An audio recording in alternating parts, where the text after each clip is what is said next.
Thank you, Senator Carper. Thank you for doing an amazing job. You've done this before, clearly, not your first rodeo. So thank you for helping out. And as you can tell, it's a crazy day. We're running around. All of our members are trying to multitask, and sometimes that goes better than other times. So appreciate your indulgence.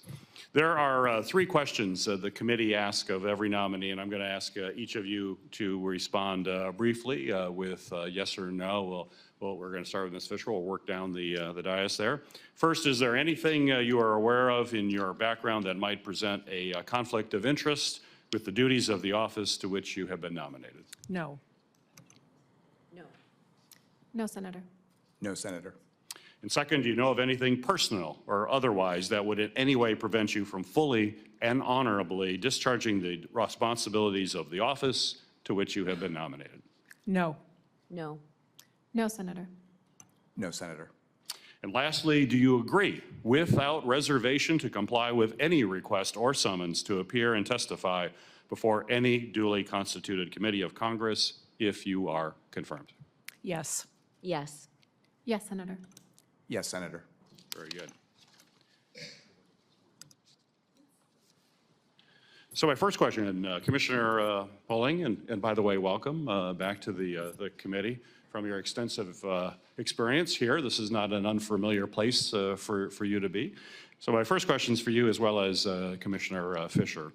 The Postal Regulatory Commission plays a critical role in conducting oversight of the Postal Service, including prices, on-time delivery service, and whether the Postal Service is providing prompt, reliable, and efficient services to every community across our country and to every address across our country as well.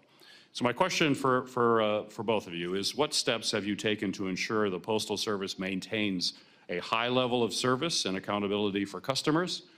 And if confirmed for a second term, how would you continue to ensure the Commission acts on as a stronger regulator in conducting oversight for the Postal Service? For this one, I'll start with you, Ms. Fisher, and Ms. Polling after that. Okay. Ms. Fisher. Thank you, Chairman Peters. The Commission, while it can't force the Postal Service to make its service better, we certainly can provide an extensive amount of oversight and transparency in this area. We do, on an annual basis, collect their service performance information from across the country and make that public and make recommendations as to how we believe they could improve upon it via our annual compliance determination. We also collect and report on quarterly data and most recently weekly data according to the Postal Service's own website. But what we are doing now that I believe is most important is we've opened a docket to look at how they measure their service performance. This is an area where we can do something. We have been examining, or we're in the beginning of examining the extent to which their numbers are accurate, reliable, and representative of the system as a whole. The DFA has made significant changes to the way the Postal Service transports the mail, moving it around the times of delivery, and we believe that the service measurement system may not be as accurate as it had been previously. So the docket is just in the early stages. If we get to a point where I believe we find that it is not representative of the system as a whole, we could ask for modifications to the way that they measure the service performance. And I am committed to staying on top of this. Service is of paramount importance to members of Congress, and it has not been where it needs to be. Very good. Thank you. Ms. Polling? Thank you, Chairman. It's good to see you and to be back with you all here in the Senate. Excuse me, to be back here in the Senate.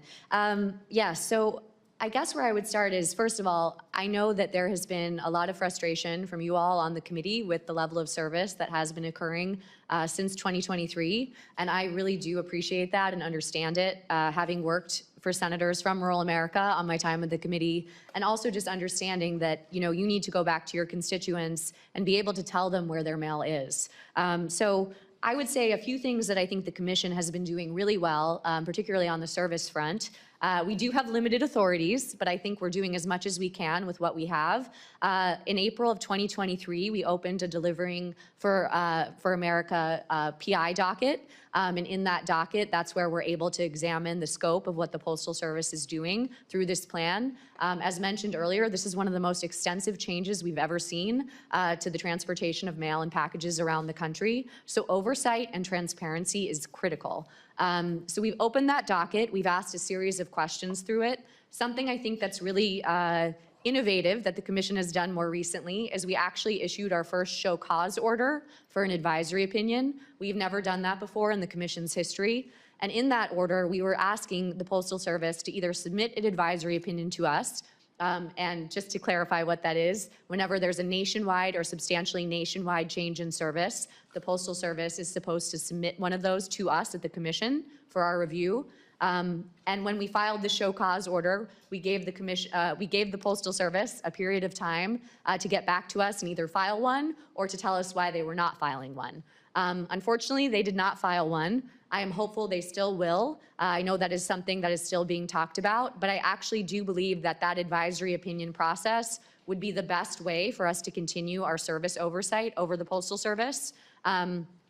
And I think it will really provide, I think, an ability to have an independent, neutral analysis of what is going on with this plan. We really need to understand what's happening with it, and I really believe that we can do a thorough job with our team of experts at the Commission.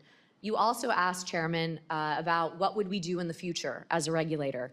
I think, we've got a lot on our plates. We're trying to do more and more with data and transparency. I'm really excited about some of the dashboards we have at the Commission that we've been working on. Since coming to the Commission and appreciating in my former role as a congressional staffer how important accessible reports are, I've worked really especially on bringing more mapping and things like that to our reports and making sure infographics are more understandable and just really making sure that people can really take away something in a few minutes from something they're seeing on our website. In addition, you talked about rate making. That's a huge part of what we do.